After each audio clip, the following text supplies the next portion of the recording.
Hello বন্ধুরা, welcome back to my YouTube channel. আশা করি তোমরা সবাই খুব ভালো আছো। গুড মর্নিং তোমাদের সবাইকে।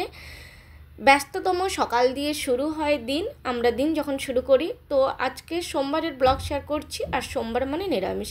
কি বানাবো ভাবছিলাম, তো হঠাৎ করে দেখি দুধটা কেটে গেল, ছানা হয়ে গেল। তাহলে তো কিছু একটা বানানো যেতেই পারে। আর নিরামিষ মানে বেগুন ভাজা, ডাল, এগুলো তো থাকবেই থাকবে।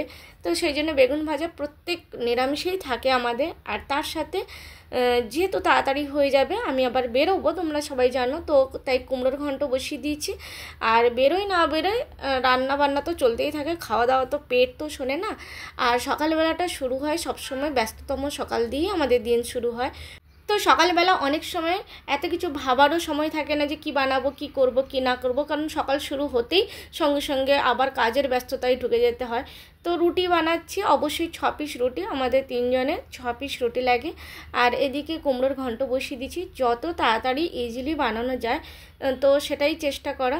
আর অবশ্যই তোমরা জানো, যেহেতু আমরা ব্লগ শেয়ার করি, তো এক হাতে মানে কাজ করা আর এক হাতে শেয়ার করা হয়ে ওঠে না। তো তাও যতটা সম্ভব তোমাদের সাথে শেয়ার করার চেষ্টা করি। আর আমাদের সকালবেলা সত্যিকারের প্রত্যেকেরই সকালবেলা না একদম ফ্রেশ মুড থাকে। একদম সকালবেলা তো আমার যেমন মানে চুপচাপ শান্ত থাকে, হয়তো তোমরা সবাই তাইও অনেকেই থাকো। তো সকালবেলা একদম মুডটাও ফ্রেশ থাকে, ভালো থাকে, মনটা বেশ মানে সুন্দর মন নিয়ে ঘুম থেকে ওঠা। তারপরে তো সব ধীরে ধীরে চলতে থাকে। আর ধীরে ধীরে চলতে থাকে না, বেশ ব্যস্ততমই চলতে থাকে। তো 6 পিস রুটি, তোমাদের সাথে কথা বলতে বলতে রুটি আমার কমপ্লিট মানে করে নিলাম। এবার কুমড়োর ঘন্টও প্রায় হয়ে এসেছে। তো কুমড়োর ঘন্ট, এটাতে তো মশলা দেওয়ার কিছু নেই, ওই নুন, হলুদ, লঙ্কা গুঁড়ো আর একটু নামিয়ে জিরে গুঁড়ো দিয়ে দিলেই হয়ে গেল। আর শুকনো লঙ্কা ফোড়ন, 5 ফোড়ন ফোড়ন। কিন্তু হ্যাঁ, 5 ফোড়ন কিন্তু আমার এখানটায় নেই। আর এখানটায় অনেক কিছু পাওয়া যায় না, আমি জিরে গুঁড়ো দিয়ে দিয়েছি, ভাজা জিরের গুঁড়ো। আর 5 ফোড়ন যেহেতু এখানে খুব একটা পাওয়া যায় না, আমি ওই জন্য এখন ইউজ করি না খুব একটা। একটুখানি রেখেছি, কম যদি কখনো স্পেশাল কিছু হয় তাতে না দিলে নয়। আর রুটি দেখো আমি ফয়েল পেপারে র্যাপ করে নিয়েছি। আর এখানে কুমড়োর ঘন্ট। আর অবশ্যই ডালটা হবে, কিন্তু ডাল আর ভাত একসাথে হবে, পরে হবে, সেটা আমি আর করছি না। আর আমার টিফিন ডাব্বাতে আমি আজকে কুমড়োর ঘন্ট নিয়ে যাব। আর আমার মানে স্টুডেন্টরা সবসময় জিজ্ঞাসা করে, ম্যাম কী টিফিন নিয়ে এসছো, কী টিফিন নিয়ে এসছো, ওদেরকে দেখাতেও হয়। বাচ্চা তো ওরা, মানে ওদের সাথে আমি যত ওদেরকে ভালোবাসবো ওরাও অত ভালোবাসবে না। তো আমি যদি ওদেরকে ভালো না বাসি, তাহলে কি ভালোবাসা আমি পাবো কী করে?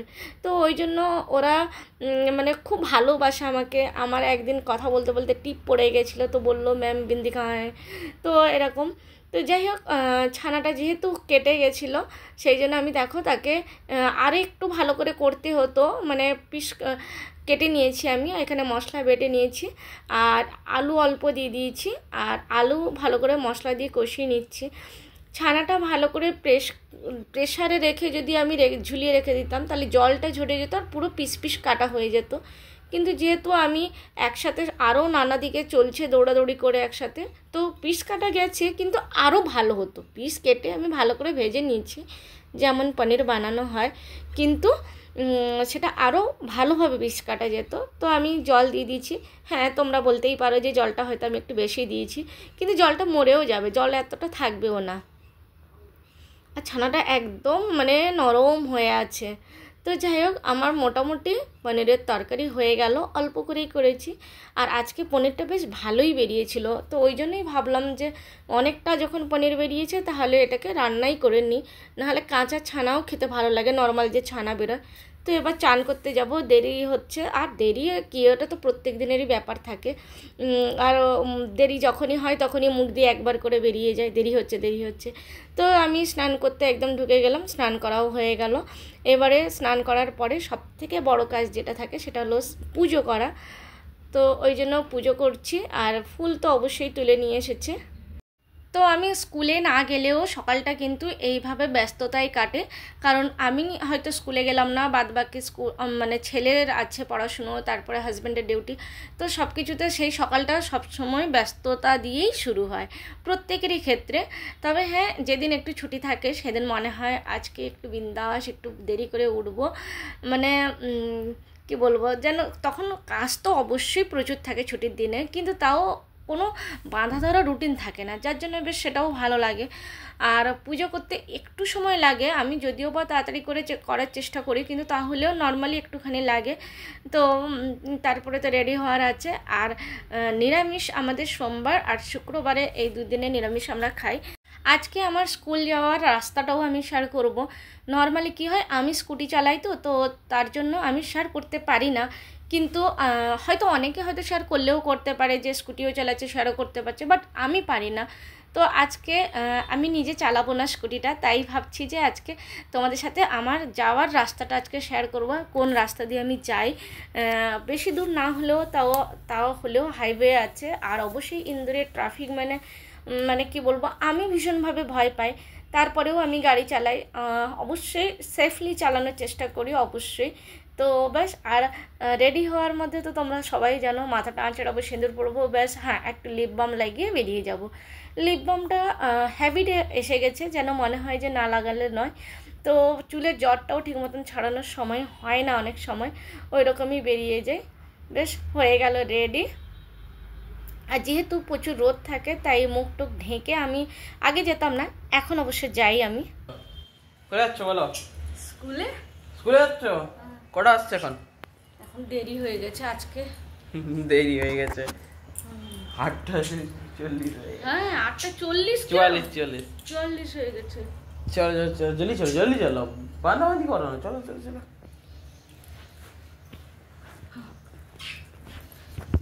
এইরকমভাবে দোপাট্টা জড়িয়ে নিলে, ওড়না জড়িয়ে নিলে আমার সাথে খুব মজা করে সবাই, মানে ছেলে হাজব্যান্ড, ওরা খুব মজা করে যে চেনা যায় না এরকম ওরকম। তো যাই হোক, আমারও ভালো লাগে না এইভাবে যেতে, কিন্তু তারপরে যখন দেখলাম না বেঁধে যাওয়াটা দরকার আছে, তখন আমি বেঁধে যাই। তাও দেখো নাকটা আরেকটু ঢাকতে হবে, আমি জানি নাকটা মাথাটা আরেকটু ঢেকে দিতে হবে। তো বাস এবার বাড়ি থেকে বেরিয়ে এলাম। আর এটা ওই এবি রোড, তো এবি রোডের উপর দিয়ে যাচ্ছি। এটা হচ্ছে আমাদের যাওয়ার রাস্তা, এই রাস্তা দিয়ে ডেইলি আমি যাওয়া আসা দুটোই করি। আর সকালবেলা চারিদিকে দেখতে সকালবেলার পরিবেশটা সত্যিকারে খুব সুন্দর লাগে, মানে প্রত্যেকেরই ভালো লাগে। সকালবেলা আমরা অনেক সময় দেরি করে উঠি বলে আমরা জানতে পারি না, নাহলে সকালের পরিবেশ মনটা ভালো করে দেয়, দারুণ লাগে। তো এখানটা বাজারও বসে, খুব বড় একটা বাজার বসে, একটু জাস্ট ভেতরের দিকে, মেন রোডে তো বসতে পারবে না, একটু জাস্ট ভেতরের দিকে বসে। আর এরপরে হচ্ছে এখানকার মেন সিটি একটা, মানে এই জায়গাটা যে মেন সিটি সেটা আরেকটু সামনে গেলেই পাওয়া যাবে। আমরা ভীষণ পাংচুয়াল থাকি, ভীষণ টাইম মেনটেন করি, বরং অনেক আগে পৌঁছে যাব, কিন্তু কখনো যেন লেট না পৌঁছাই। আর স্কুলেও তাই, মানে সবার আগে আমি পৌঁছানোর চেষ্টা করি। মানে মেন ব্যাপারটা হচ্ছে যে আমি যেন টাইমের আগে পৌঁছে যাই, আমার যেন দেরি না হয়। তো এটা সবসময় চেষ্টা করি। তো বন্ধুরা, কেমন লাগলো বলো আমার আজকের এই ব্লগ? যদি তোমাদের ভালো লাগে তাহলে লাইক কমেন্ট শেয়ার করে দিও। আবার আসবো নতুন একটা ব্লগ নিয়ে, ততক্ষণ ভালো থেকো, সুস্থ থেকো, সাবধানে থাকো। আবারও বলি তোমাদের গুড মর্নিং, শুভ সকাল, টাটা, খুব ভালো থেকো, টাটা।